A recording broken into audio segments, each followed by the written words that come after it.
Hello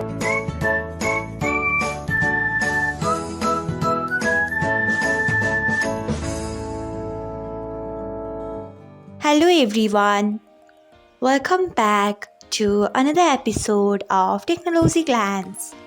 Today, in this video, I am going to guide you through how you can allow reuse of Reels on Instagram.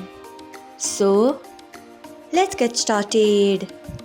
Firstly, open Instagram app in your device. Then tap on profile icon. Next, tap on three lines icon. After that, tap on settings and privacy. Then scroll until you find sharing and remixes. Next, tap on it. After that, scroll until you find allow reuse of reels. Then turn on it by tapping on it. So, this is how you can allow reuse of reels on Instagram.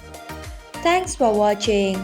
If you found this guide helpful, we would love it if you hit the thumbs up button below. We upload great new tech tutorials like this one every day. So do not forget to subscribe to our channel and hit the bell icon so that you'll never miss another update.